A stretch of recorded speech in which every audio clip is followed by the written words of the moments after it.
बहुत समय पहले की बात है। एक राक्षस था जिसका नाम वृकासुर था। वह न केवल ताकतवर था बल्कि बहुत चतुर भी, लेकिन उसकी चतुराई हमेशा गलत कामों के लिए ही इस्तेमाल होती थी। उसे लगता था कि अगर वह अमर हो गया तो सारा संसार उसके कदमों में होगा। इसी सोच के साथ उसने भगवान शंकर की घोर तपस्या की। वृकासुर ने तपस्या इतनी कठोर की कि आसमान में पक्षी रुक गए, हवा थम गई और देवता भी परेशान हो गए।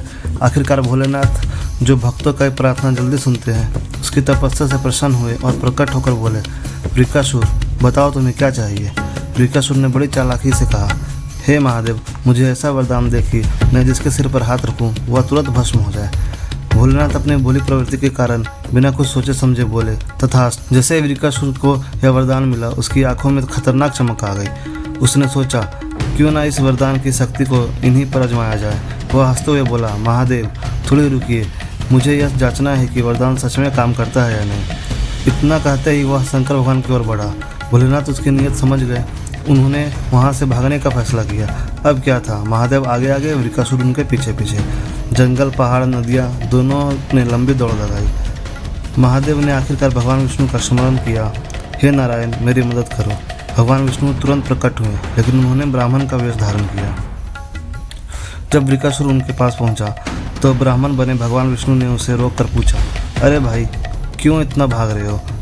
यह सब क्या हो रहा है? वृकासुर ने अपनी पूरी कहानी सुनाई और गर्व से वरदान का जिक्र किया। भगवान विष्णु ने मुस्कुरा, क्या तुम सच में सोचते हो कि भगवान शंकर ने तुम्हें ऐसा वरदान दिया होगा? कहीं उन्होंने तुम्हारे साथ मजाक तो नहीं किया? अगर तुम इसे आजमाना चाहते हो तो सबसे पहले अपने सिर पर हाथ रखकर देख लो। आखिर खुद पर भरोसा करना सबसे अच्छा होता है। वृकासुर को यह बात सही लगी। उसने सोचा, क्यों ना पहले इसे अपने ही सिर पर आजमा लूं। जैसे उसने अपने सिर पर हाथ रखा, वह वहीं भस्म हो गया। भगवान विष्णु और भगवान शंकर ने एक दूसरे की ओर देखा और मुस्कुराए। इस तरह वृकासुर की दुष्टता का अंत हुआ। यह कहानी न केवल भगवान शंकर की सरलता और भगवान विष्णु की चतुराई को दर्शाता है, बल्कि यह भी सिखाती है कि अहंकार और शक्ति का गलत उपयोग अंततः विनाश की ओर ले जाता है।